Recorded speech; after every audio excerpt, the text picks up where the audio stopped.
अस्सलाम वालेकुम क्लास, कैसे हैं आप? सब खैरियत से हैं बेटा? आज पेज नंबर 90 पे आपकी कुछ शॉर्ट क्वेश्चंस हैं, डेफिनेशन वो मार्क कर लें। जैसे जैसे मार्क हुए हैं अंडरलाइन है उसी तरीके से आपने याद करनी है बेटा। सबसे पहले आ जाते हैं रिजिड बॉडी। रिजिड बॉडी कौन सी बॉडी होती है? जो रिजिड भी बोलते हैं, रिजिड भी बोलते हैं। जो बात आपको समझ में आ जाए वो बोल लीजिएगा, दोनों लफ्ज़ ठीक है। कुछ प्रोनाउंस करते हैं जी को जा से और कुछ प्रोनाउंस करते हैं जी को गा से। तो जो गा से करते हैं वो रिजिड पढ़ेंगे, जो जा से पढ़ते हैं वो रिजिड पढ़ेंगे। ठीक है जी। तो रिजिड बॉडी क्या होती है?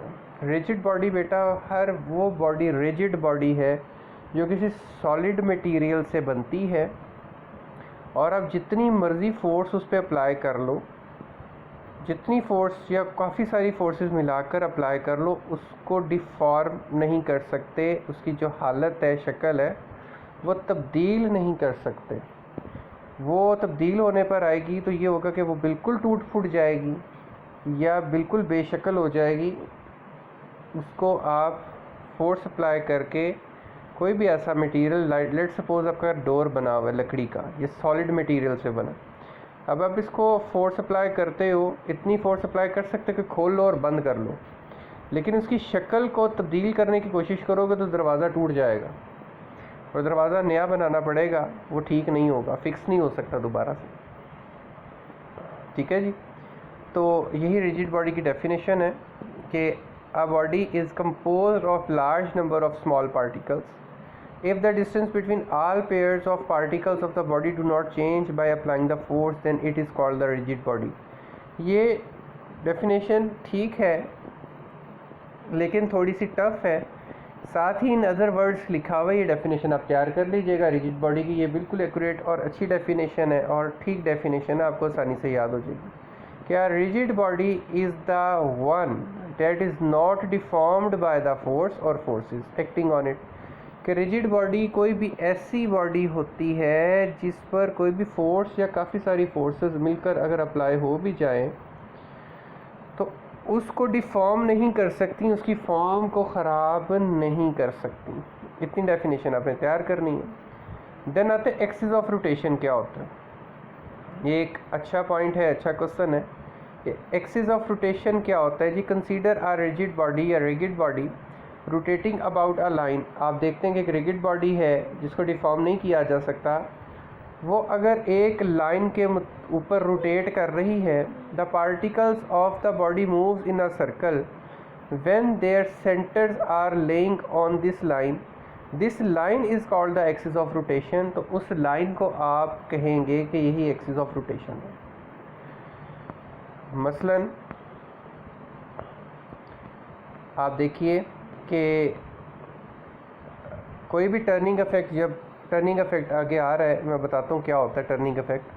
तो टर्निंग इफेक्ट जब होगा, कोई भी चीज़ रोटेट करेगी, टर्न लेगी, वापस आएगी अपनी जगह पर, एक ही लाइन के गिर्द वो रोटेट करती जाएगी, सर्कल्स में मूव करेगी और अपनी लाइन को छोड़ेगी नहीं, उसी लाइन पर काम करेगी, उससे हट कर नहीं जा सकती। तो हम कहते हैं ये लाइन ऑफ रोटेशन है। वापस आएँ दरवाज़े वाली मिसाल पे। आप दरवाज़ा खोलें और बंद करें, दरवाज़ा रोटेट होगा, एक ख़ास हद तक खुलेगा और एक ख़ास हद तक बंद हो जाएगा।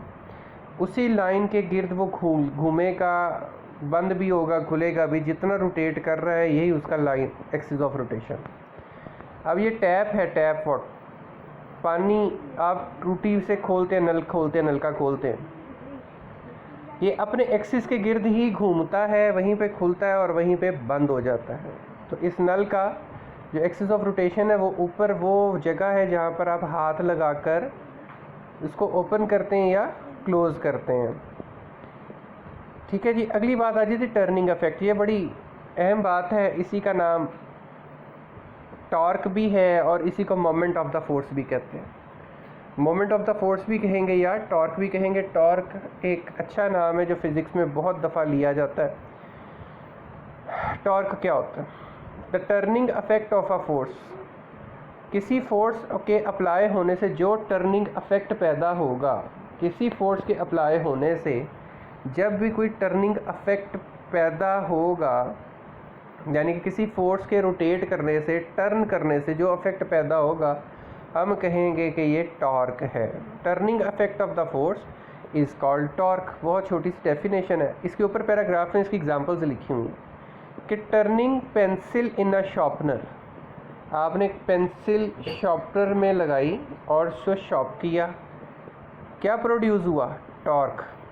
Turning stopcock of water tap, stopcock ये होता है जो ऊपर जिस पे हाथ लगा कर आप उसको खोलते हैं या बंद करते हैं, ये भी एक टर्निंग इफेक्ट है। Turning door knobs and so on,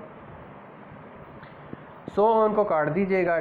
door knobs क्या होते हैं? डोर नॉब्स दरवाजे के हैंडल होते हैं जिन पे आप हाथ लगा के दरवाजे का लॉक खोलते हैं और दरवाज़ा खोल कर अंदर आते हैं और उनको छोड़ते हैं, वो वापस आ जाते हैं। ये टर्निंग इफेक्ट है उन दरवाजे के नॉब्स का जिनके ज़रिए दरवाज़ा, यानी कि सादी से अल्फाज में दरवाजे के हैंडल हैं, इनको आप ऊपर नीचे करते हैं, वो टर्निंग इफेक्ट पैदा करते हैं और टॉर्क प्रोड्यूस हो जाती है।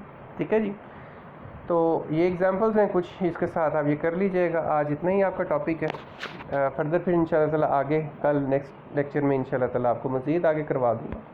अगर कुछ समझ ना आए तो ज़रूर पूछ लीजिएगा बेटा। अल्लाह हाफिज़।